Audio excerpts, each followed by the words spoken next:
Hi there, and welcome to Unlit If I Want To.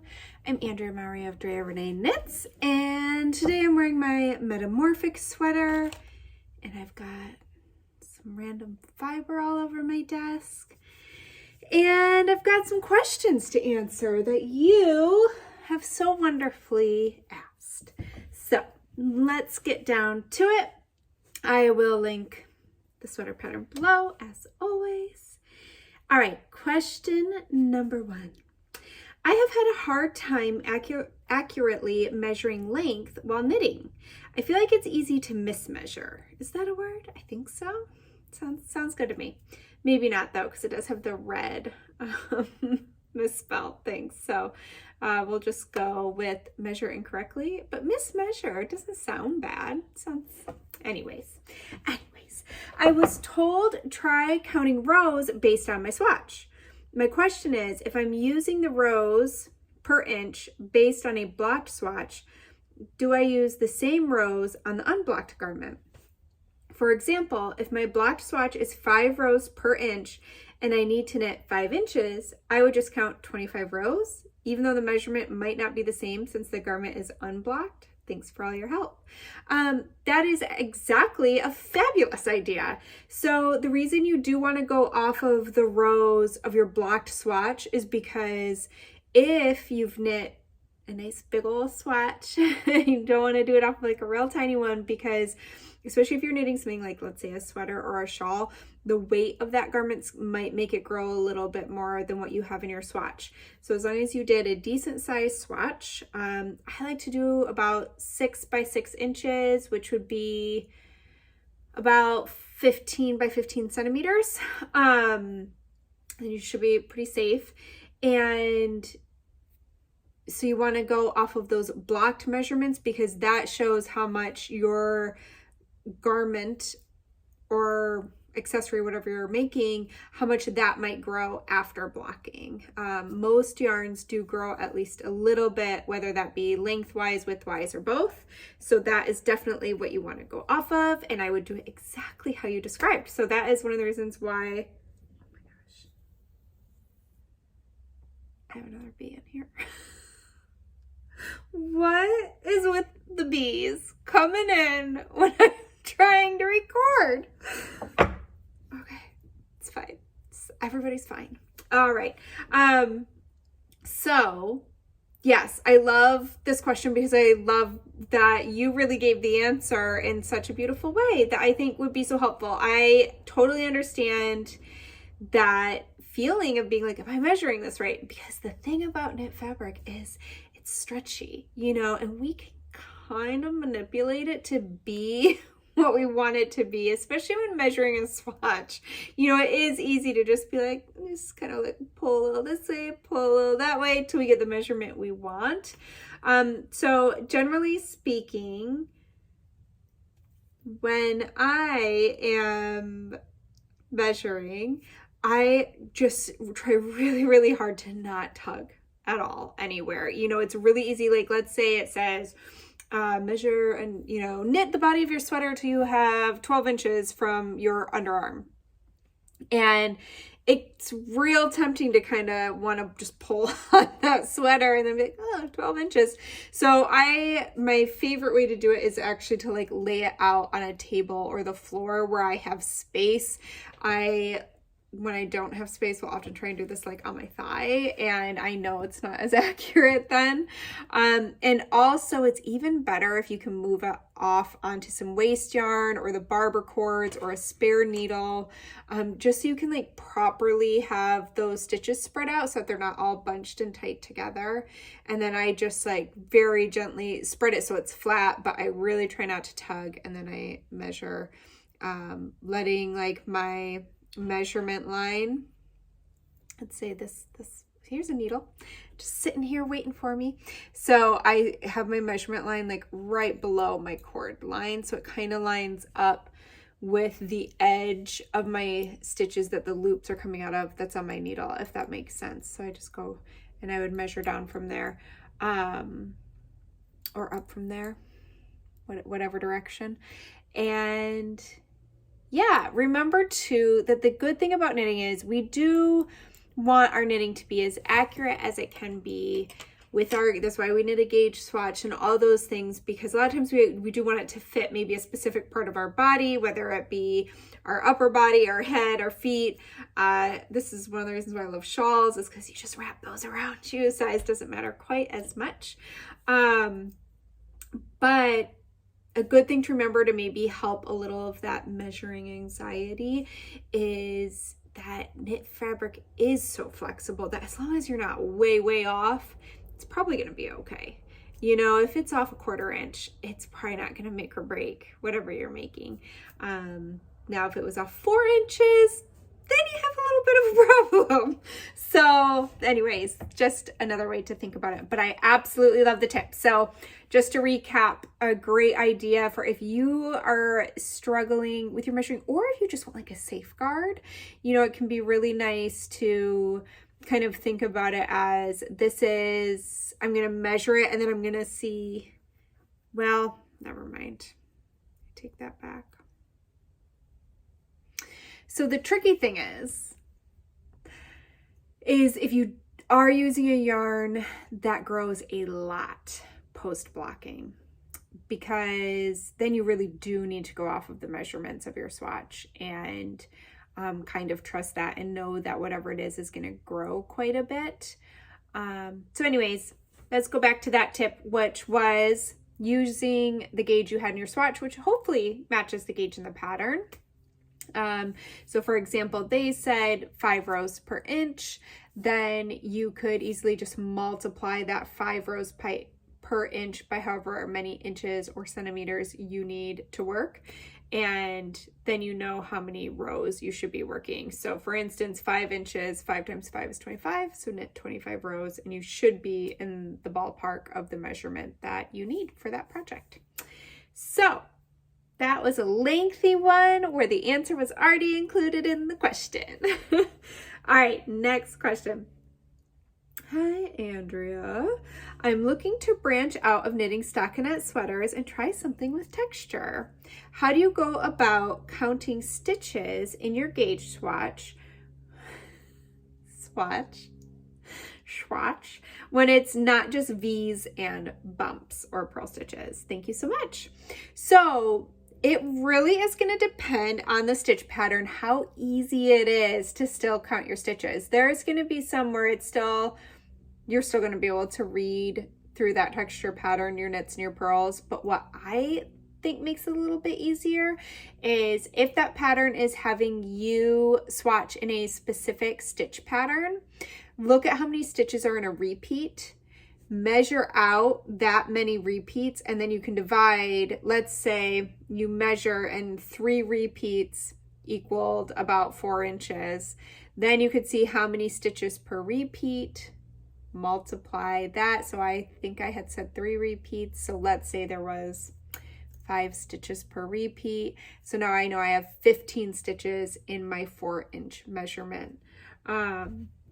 So that's what I would do. I think that kind of helps, again, take away some of that measurement anxiety, is breaking it down in a different way where it's like, okay, I don't actually have to sit here. Also though, as you'll see, I just grabbed this random knitting needle. I always find it helpful when counting stitches to be holding a tapestry needle, a knitting needle, so that I can actually kind of like insert it as I go into the stitches so that I don't lose counts. So I don't lose counts or count. I especially like doing it for when I'm counting rows. I like to go into each one and kind of lift it up, because I sometimes find rows, I lose track a little bit easier than when I'm counting stitches. So anyways, I find that lifting them up, especially with like a textured yarn, if you're using something that's a little fuzzy, or maybe a boucle, or one of those ones that's really hard to see stitch definition, that's when I like to do that little like lift it up trick where I lift it into each leg. But for instance, let's say I was trying to measure this. I can still pretty easily make out my stitches here, but what I do then, because I am a worrier, don't always trust things. So I like to still be like, okay, when I just count, this is how many stitches I got, but now I'm also going to look at how many repeats I have here and see if that still all adds up. So let's say this was, I'm just throwing this off the top of my head, I'm just going to pretend that this is an 8-stitch repeat. So then I could be like, okay, here is 1, 2, 3, we're just going to say 3 of those. So I should have counted about 24 stitches. And I can kind of check it that way. But I think that really helps because a lot of times that pattern repeat's going to maybe be easier to make out, especially when you have cables and stuff like that, or a lace that might be crossing over every which way with eyelets and decreases and whatnot. Just being able to kind of frame out the repeat might be a lot easier to measure and count that way. All right, next question. Just getting ready to start on my Alpenglow. Hurrah! Yay! And I'm curious, what is the construction reason, thought process behind picking up the neckband and knitting it at the end instead of casting on the ribbed neckband and either sewing it down at the end or knitting it down with the first row of yoke stitches? I haven't used this method before and was curious. So I have designed top-down, doubled over collar. There's folded collar sweaters before. And what I have found after a few years of wearing them is that those especially like to stretch out. And the nice thing is there's a really, really easy fix. If you have knit a top-down folded collar sweater that has stretched over time that you're like, man, I wish that my neckline was still sitting where it used to sit, you can actually run some elastic through that fabric because it's folded over. You can run some elastic through there and it will kind of tighten it back up for you. But I wanted to try to avoid that on this sweater. I love a doubled collar. I just think they look so finished and nice. So I just really love them, but I knew without the stability of a cast on or bound off edge to pick up into, they just tend to stretch. So that's why I did that. I decided, you know, I want this collar to have more stability and longevity. So I am going to cast on and knit the yoke and the body. And then at the end, I'm going to go back and pick up those stitches and then sew it down. So that created a much sturdier neckline that's not going to stretch as much over time because of that stable cast on edge. So that's my reasoning. This went into the next question pretty well. I'm just about to start the Mackworth sweater, which is one of my first round yoke sweaters, I think, right? One of my first couple. But wonder, now that I'm saying that, I don't think that's true.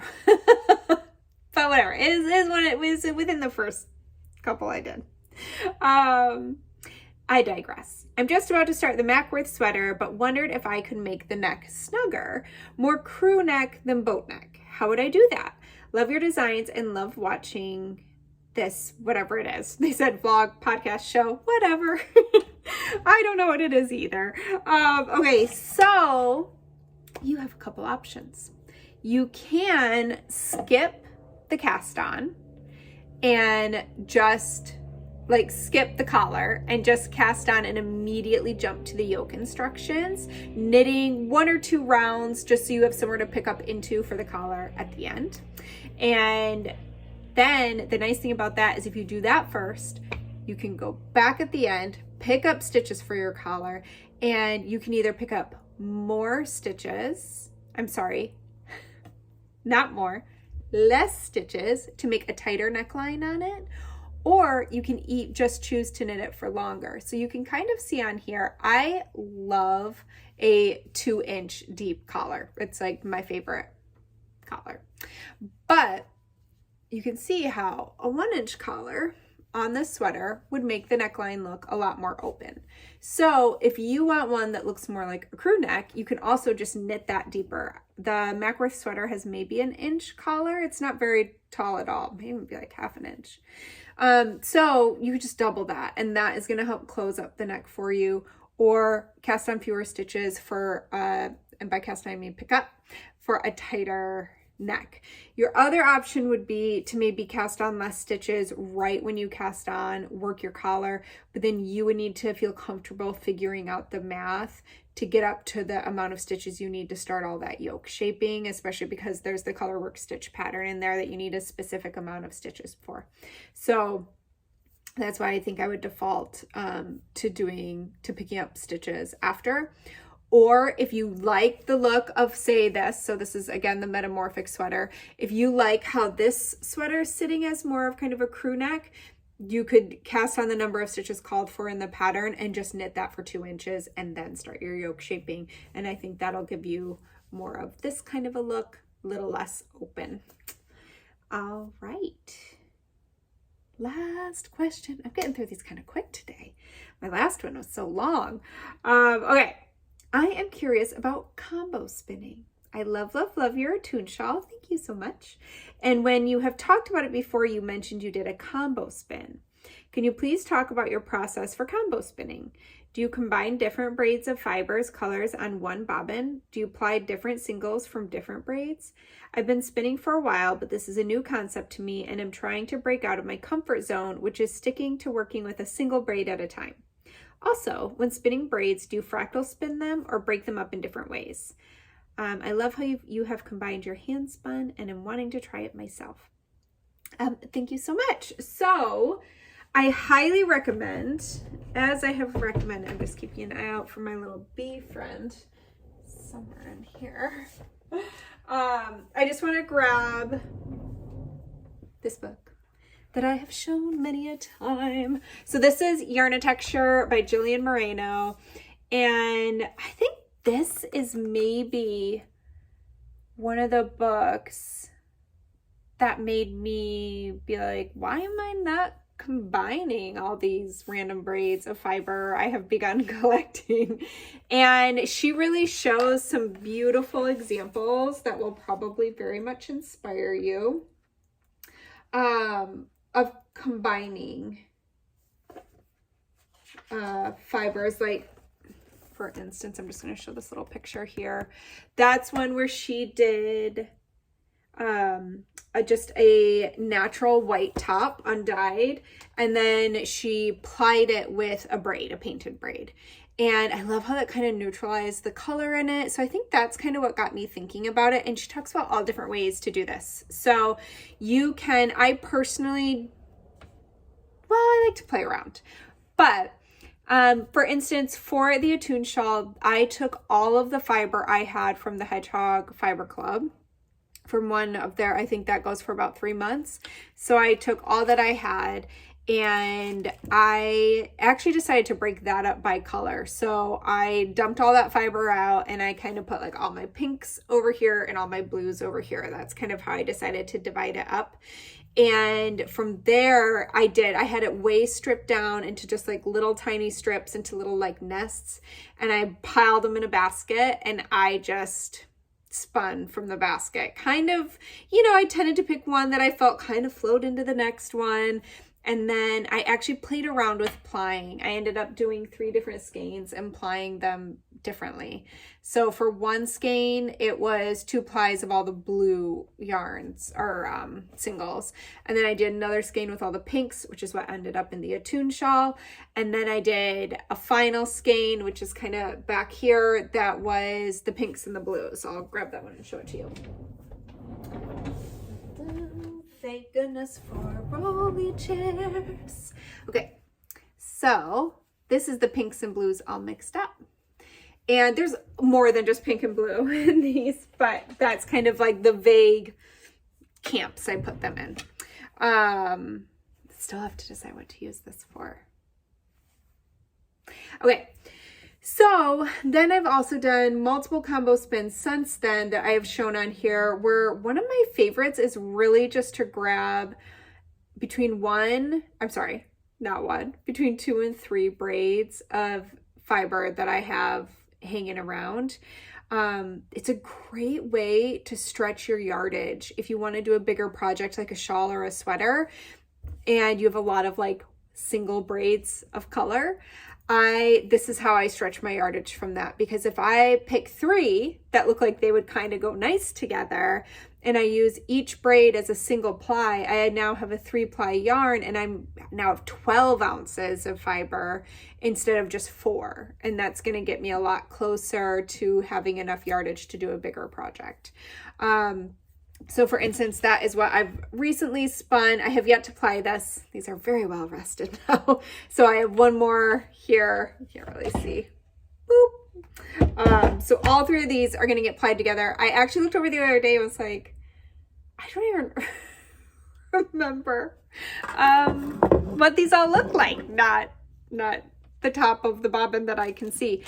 So I will be very excited to spin those up and see what's going to happen. And I'll also do a 2-ply, same idea, where I don't love like spinning across the top of a big, like a braid that's still whole. That's just kind of a lot to handle. So I do, but depending on how I want those color repeats to happen, I might only split it in half once, because I'm trying to keep those color repeats as long as I can, depending on my project. If I'm okay with short repeats or I want more blended color, then I'll break it up more than that, maybe anywhere from 3 to 4 or even more times. I do know a lot of spinners who they'll just strip it down into like skinny little vertical lengths of the braid, which I think is really nice to spin because you don't need to attenuate it. It all just is kind of spins itself. But my tendency is I always want to try to preserve as much of that long color change as I can. So yeah, that's what I do. I definitely blend different fibers together. I kind of base it on the color, and we'll see what those experiments yield once I have them on my needles. I'm sure certain fibers maybe play together a bit better than others, but I'm not afraid to learn the hard way and to just experiment. Another cool thing that you could try out that Jillian talks about in the book that I have not really done much of is you can actually hold 2 different fiber sources together and spin them together and blend them that way as well. So that could be fun to play with. But again, I think for me that feels a little more challenging. And I don't mind a challenge, but sometimes the spinning, I just want it to be like easy breezy. Okay, anything else? I am currently, you can see the corner. I am currently putting together my loom. That is what I have been doing. And I actually took a little video, so I hope to share that with y'all once I get it finished, because I have to say I'm very proud of myself. I mean, I can put together some flat pack furniture as good as the next person, but I had to sand and oil all the parts a couple times and like lay all those out to dry. And now I'm actually building it, and it is quite the undertaking. I should probably stop turning my head. It's probably affecting how well you can hear me.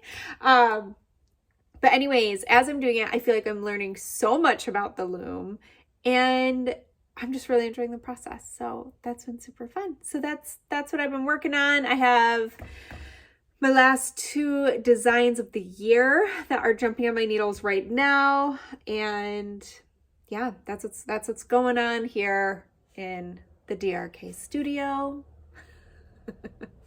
Yeah. All right.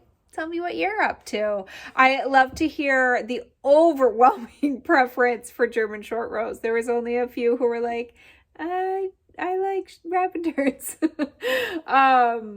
So that was really fun to get everyone's feedback on that and to read how y'all feel about it. And I can see it. I mean, I do like that with German short rows. I think the resolving of them is more intuitive. I think the wrap and turns can be once you get used to them, but you have to resolve them a very specific way, depending if you are on the right side or the wrong side of the fabric, and if it's a knit or a purl. So yeah, the good old German short rows just seem kind of simpler in that way. You don't have to memorize 4 different steps. So yeah, I guess that's it. I don't think I have anything else to show this week. So I guess I'll end this here. I hope you have a great weekend. I'm hoping to do some fiber exploration this weekend. I will share more about that next week if that all goes as planned. And yeah, let me know what you're going to be up to. Hopefully some making of something. All right, have a good weekend. Bye.